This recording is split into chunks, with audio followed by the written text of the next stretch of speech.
The War and Peace Report. I'm Amy Goodman. At least 27 people have been killed in 3 consecutive days of U.S. drone strikes inside Pakistan. More than half the victims, more than half of them, 15 people, were killed Monday when U.S. missiles hit a village in North Waziristan. The attacks bring to at least 7 the number of U.S. drone strikes in Pakistan over the past 2 weeks. U.S. and Pakistani officials say militants were targeted, but it's unclear if any civilians were killed. Monday's strike targeted al-Qaeda's second-in-command, Abu Yahya al-Libi, but officials have been unable to confirm whether he was among those hit. Pakistani officials condemned the attacks, with the foreign ministry describing the drone strikes as, quote, illegal attacks on Pakistani sovereignty. The surge in drone strikes comes just a week after the New York Times revealed President Obama personally oversees a secret kill list containing the names and photos of individuals targeted for assassination in the U.S. drone war. ABC's Jake Tapper and White House spokesperson Jay Carney had an exchange about the so-called kill list following the publication of the New York Times expose. You have a unique situation in Wisconsin where, the election is the result of a recall petition, but the president absolutely stands by Tom Barrett and hopes he prevails.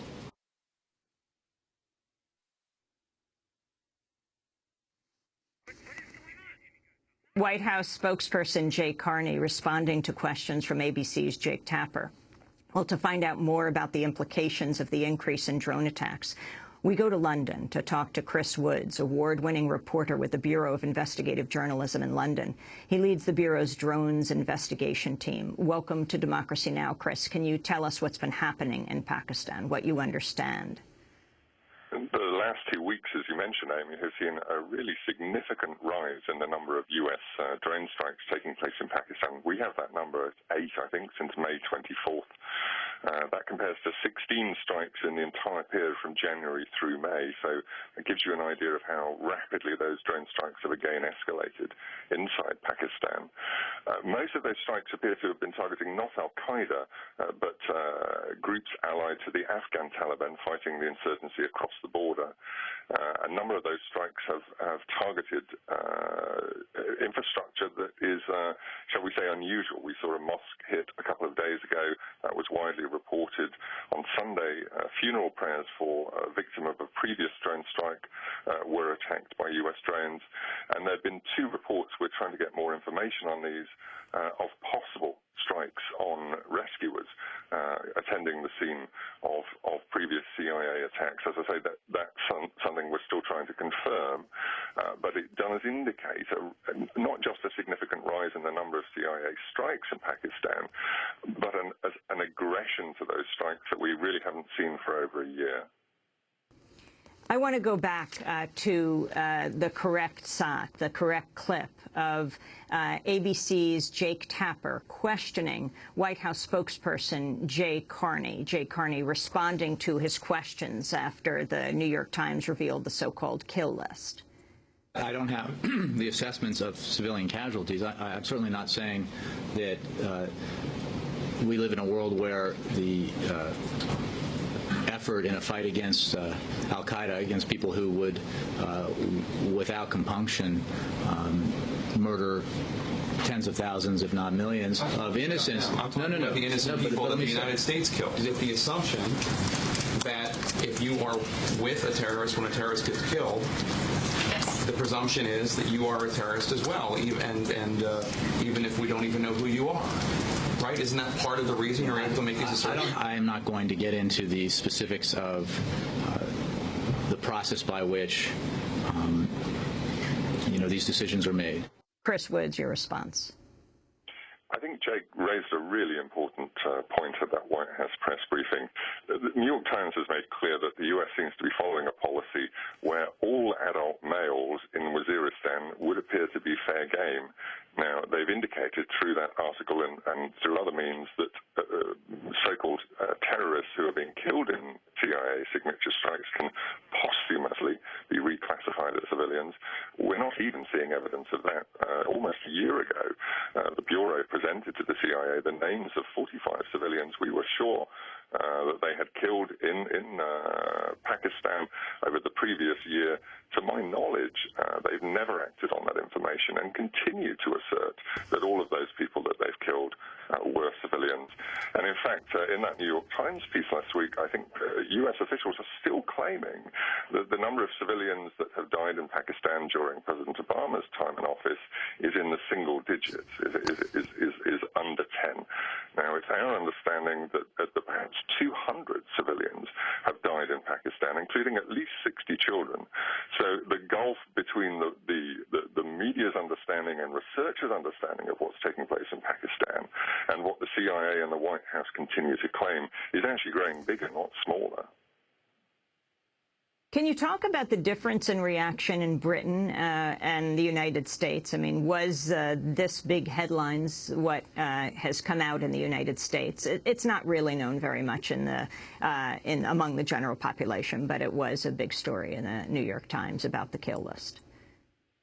The kill list got a really heavy coverage here, and I think what's interesting is that it's not a classic left-right issue. Right-wing newspapers, left-wing newspapers have all expressed significant concern about the existence of the kill list, the idea of this level of executive power.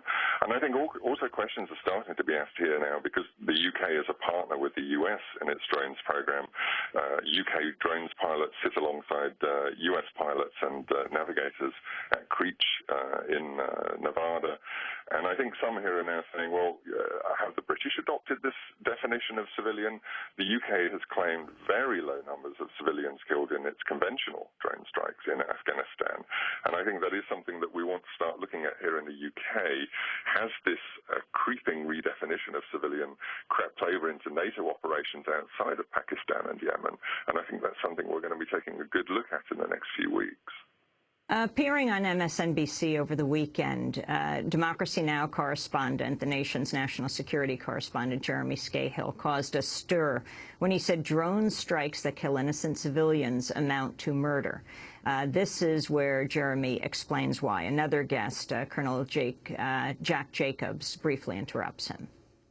If someone goes into a shopping mall in pursuit of one of their enemies and opens fire on a crowd of people and guns down a bunch of innocent people in a shopping mall, they've murdered those people. When the Obama administration sets a policy where patterns of life are enough of a green light to drop missiles on people or to use, to send in AC-130s to spray them down.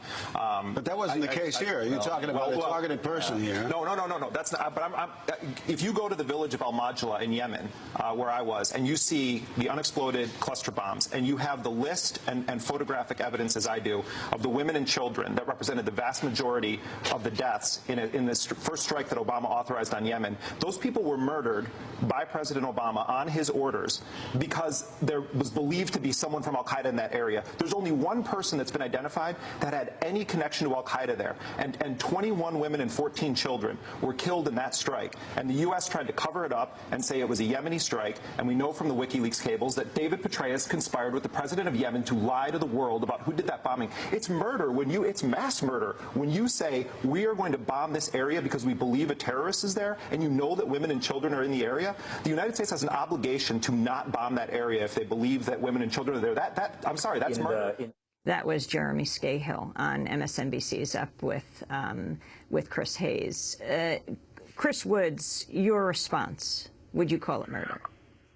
I think Jeremy's strong words indicate a rising concern, particularly about these signature strikes being carried out by the CIA and the Pentagon in Somalia, in Yemen, and in Pakistan.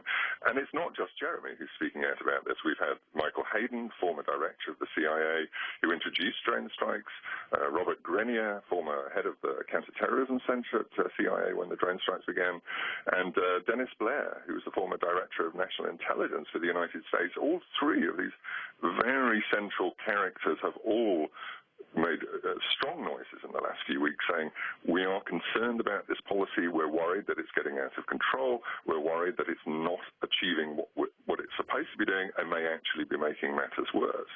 I think the Washington Post just last week, very powerful article built on investigations on the ground by their African editor, showing that drone strikes in Yemen are actually leading to an increase in support of al-Qaeda. Unfortunately, everybody at the White House and the CIA seems to be singing from the same hymn sheet here. There is no voice of criticism that we're aware of challenging this narrative that's driving events in Washington. And the concern is that this is pushing America into a position that is going to make its efforts to fight terrorism worse rather than better. Chris Woods, can you talk more about the redefinition of civilians outlined in the New York Times piece? President Obama embracing this disputed measure of counting civilian casualties, in effect counting all military-age males in a strike zone as combatants. This revelation really is extraordinary, that any adult male killed in effectively a defined kill zone is a terrorist unless posthumously proven otherwise. We think this goes a long way to explaining the gulf between our reporting of civilian casualties in Pakistan and Yemen, and the reporting of credible international news organizations, and the CIA's repeated claims that it isn't killing anyone, or rather is killing small numbers. There's still a big issue there, though. In Pakistan, we believe 175 children have been killed by the CIA since 2004. We've named most of those children. Now, clearly, they fall completely outside this definition of an adult male in a combat zone, and yet the CIA is still saying it's killed 50, maybe 60 civilians across the entire period.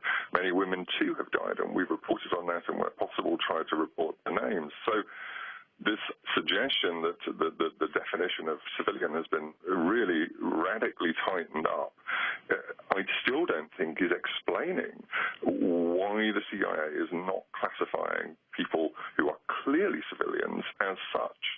And I think it has profound implications in terms of U.S. policy, because if you keep assuring yourself that you're not killing civilians by a sleight of hand, effectively by a redrafting of the term of civilian, then that starts to influence the policy and to encourage you to carry out more drone strikes. You might be getting tactical advantage from that, but strategically, whether this is in the long-term interest of the United States, when you have the people of Pakistan and Yemen expressing significant anger and concern about U.S. policy, I think that's a critical point.